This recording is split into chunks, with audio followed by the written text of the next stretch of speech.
know some people around you might actually be aliens. Recent research in the social sciences at Harvard suggests that aliens may already have been living on Earth for some time. So, do aliens really exist? After more than 3 years of investigating, I've gathered a large body of evidence and turned it into this video series. Through these clips, I'll walk you through the possible evidence for alien presence. Strongly recommend liking and subscribing so you don't miss the next episode. Let's first trace back the history of UFO events. As everyone knows, the most famous alleged alien UFO crash in history is the widely rumored Roswell incident, which happened on July 4, 1947, in New Mexico, USA. However, that was 79 years ago, and based on leaked information, it seems that UFO crashes had already occurred in the US before this incident. This reminds me of the Battle of Los Angeles on February 24, 1942. But in that case, reports say they fired over 1,400 shells at the UFOs, and in the end, it all ended in vain. No crashed UFOs were reported from that event, which means that even before this, there must have been other unknown UFO incidents. Creating a sense of mystery is a government's usual tactic. The more the public knows about something, the more likely it's a smokescreen they released to cover up the real information. According to the U.S. Freedom of Information Act, in 1986, a researcher obtained an official document, a memorandum sent to President Roosevelt one day after the Battle of Los Angeles on February 26, 1942. The memo stated that between 3:12 a.m. and 4:15 a.m., nearly 15 flying objects were observed over Los Angeles at altitudes ranging from 9,000 to 18,000 feet. Their speed was extremely slow, as low as 200 km/h. During that 1 hour period, the anti-aircraft defenses fired a total of 1,430 shells. Not a single aircraft was shot down. No bombs were dropped, no casualties occurred, and no Navy or Air Force planes intervened. The investigation was ongoing at the time, and it was suggested these might have been enemy spy aircraft. But the question remains, why would spy craft move so slowly, completely ignore anti-aircraft fire, and be completely unaffected by the dense barrage of U.S. anti-aircraft shells? Later, historical records showed there were no German or Japanese aircraft that flew to Los Angeles in 1942. After the 1942 Battle of Los Angeles, the Roosevelt administration became convinced of the existence of extraterrestrial civilizations. However, because World War II was raging at the time, and the U.S. was fully occupied with more urgent war matters, the focus shifted.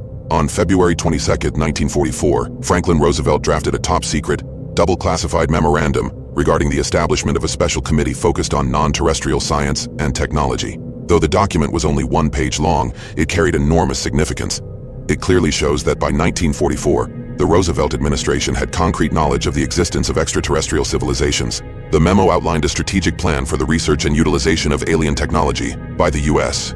The memorandum stated that during the 1941 Cape Girardeau crash, at least one spacecraft had been recovered, and it became apparent that the craft contained a wealth of technology for study. It emphasized the need to harness atomic knowledge from alien tech to enhance superweapons under development to decisively defeat Germany and Japan. However, Roosevelt believed this would conflict with the ongoing Manhattan Project, so he decided to temporarily set aside this new initiative, planning to fully exploit these miracles after the war. He also underscored a fundamental reality.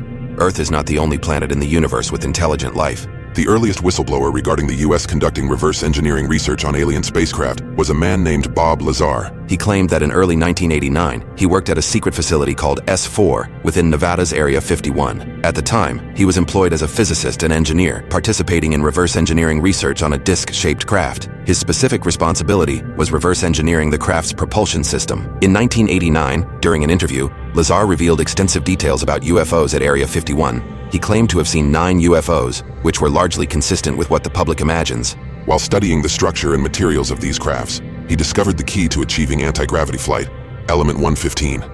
This element 115 was the critical fuel used by the flying discs. However, when Lazar revealed this in 1989, element 115 had not yet been discovered, and Area 51 had not been publicly acknowledged. Because of this, Bob Lazar was widely dismissed as a fabricator.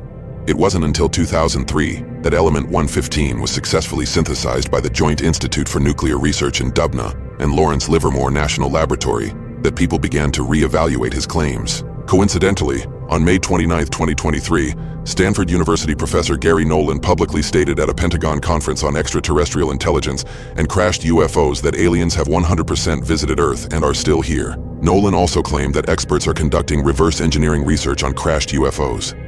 Additionally, he said that some of his evidence comes from the personal accounts of individuals involved in collecting original UFO data. He emphasized that people may have encountered aliens without realizing it. Even Elon Musk in an interview asserted that aliens are among us, perhaps without us even noticing. I wonder how many dead one-planet civilizations there are out there in the cosmos. Where are the aliens? Maybe they're among us, I don't know. Former Canadian Defense Minister Paul Hellyer also publicly stated in 2015 that many countries around the world have been hiding the truth about the existence of aliens, and he urged the Canadian government to disclose information related to extraterrestrials. Paul Hellyer served as the Canadian Minister of Defense in the 1960s, shaping the country's armed forces for years to come. It was only in his retirement that he says he made a life-changing discovery. He became the first cabinet-level politician from a G8 country to publicly state that there is extraterrestrial life present on Earth. Well, because I know that they are. They've been, as a matter of fact, they've been visiting our planet for thousands of years. Edgar Mitchell, who came to Toronto a few years ago and had dinner with us, agreed that it was somewhere between 2 and 12.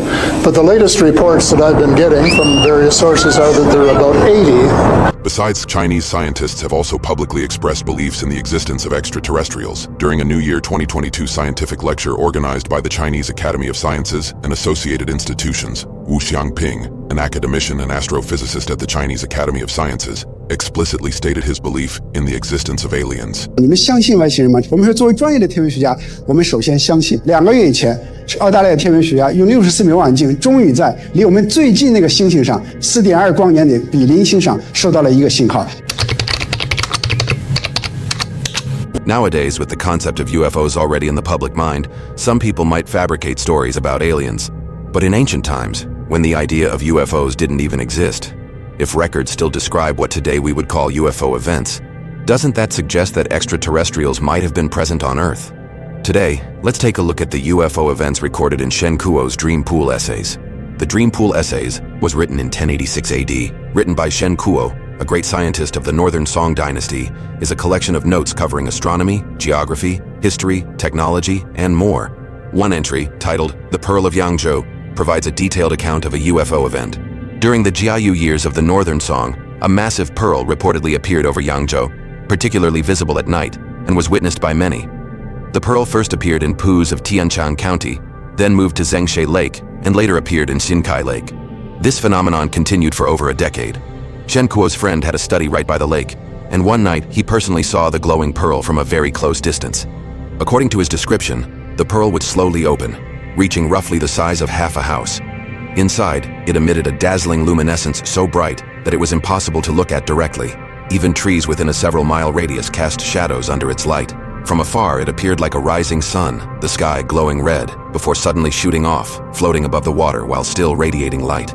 In another account, Shen Kuo described a phenomenon of a halo in the sky, which he called the Jade Emperor's Chariot. He wrote, "Something arose in the heavens, its color bright red, round like a carriage cover, radiant with sound, gradually growing and moving farther away, and then it dissipated." This ancient record remarkably resembles modern descriptions of UFOs and aerial phenomena, suggesting that observations of mysterious lights in the sky were documented even 1,000 years ago. This gives these ancient UFO accounts a surprisingly high level of credibility. Beyond the Dream Pool Essays, there are also records from the Eastern Jin dynasty in the Shiji, record of supernatural novels, which describe an encounter between Qin Shi Huang and extraterrestrials. In Volume 4, it is recorded that after unifying the 6 states, Qin Shi Huang was visited by people from the state of Huangku, who arrived in a flying vessel.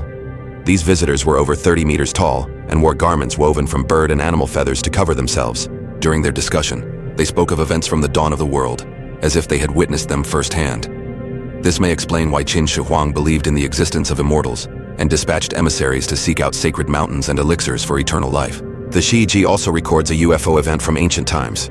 In Volume 1, it states that in the 30th year of Yao's reign, a massive floating vessel appeared over the Western Sea. At night, it would emit a radiant glow, while during the day, the light would disappear. The intensity of the glow would fluctuate as if the vessel were moving in and out of the starry sky. This ship reportedly drifted around the 4 seas for years, completing a 12-year celestial cycle, and was referred to by some as the moon viewing vessel. These ancient descriptions bear striking similarities to modern UFO sightings. They not only reflect the attention that people in antiquity paid to unusual astronomical phenomena, but also provide a fascinating reference point for contemporary UFO research. According to U.S. media reports in April 2023, Madison County, Texas, experienced a series of 6 terrifying cattle mutilation incidents. The 6 cows, all from different ranches, shared a chilling common feature. Every bit of blood in their bodies had vanished. Strangely, there was no trace of blood on the surrounding grass. Even more bizarre, the mysterious attackers didn't seem interested in the meat at all. Instead, they precisely removed the cows' tongues and genitalia. In 2 of the cases, smooth circular incisions were made, through which the cows' rectums and anuses were completely emptied. These are the infamous, horrifying, and still unsolved cattle mutilations. The term refers to incidents where perfectly healthy cows are mysteriously killed within a day or two, leaving identical patterns on their bodies. Half the cow's face might be removed, and the eyes, tongue, ears, genitalia, and anus could be taken, with internal organs often entirely emptied. In nearly all known cases, the cow's blood mysteriously disappears. No human tracks, vehicle tire marks, or signs of disturbance are found at the scene. Analysis of the wound suggests the perpetrators possess surgical-level precision. The cuts are extremely smooth, with the surrounding muscle often encircled by a blackened substance, as if singed.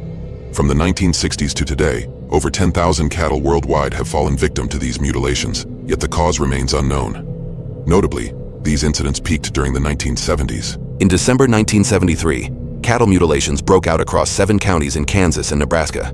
The mysterious attackers removed all of the cows' genitalia. In the following months, more than 40 additional mutilation cases occurred across 11 surrounding counties. By May of the next year, over 100 cows were mysteriously killed across Nebraska, Kansas, and South Dakota. These incidents left both law enforcement and ranchers baffled. A year later, instead of subsiding, the mutilation spread to 6 more states. In Colorado alone, more than 130 cattle mutilations were reported in 1975. At that time, Colorado Senator Floyd Haskell noted in a report that in almost every case, the cow's ears, rectums, and genitalia were removed, their blood completely drained, yet no blood traces were found on the ground and no human tracks or signs of intrusion were ever discovered. By 1979, cattle mutilations were escalating across the United States, finally drawing the FBI's attention. After a year-long investigation, the FBI produced a 297-page report stating that by 1979, roughly 10,000 cows had been mysteriously mutilated nationwide. The report concluded that predatory animals were likely responsible for the deaths, but it also acknowledged that some cases exhibited unexplained anomalies. The FBI's rationale for attributing the deaths to predators was that the missing parts, such as eyes, tongues, and internal organs, were soft tissue that predators would naturally consume first. This seemed to match many of the mutilation scenes. However, this explanation couldn't account for the complete disappearance of the cow's blood. Adult cows on ranches can weigh around a ton, and common U.S. predators like wolves pose little threat to such large livestock. Only bears or mountain lions could potentially be dangerous, yet even a strong mountain lion cannot quickly take down a full-grown cow. Videos of lions hunting cattle show that the process is brutal and prolonged. The cow's blood would inevitably spill everywhere. In stark contrast, most cattle mutilation sites are unusually clean. There's not even a single drop of blood, let alone a pool, which defies any conventional explanation involving predatory animals. The U.S. cattle mutilation craze started in the 1970s and only began to taper off after 1983.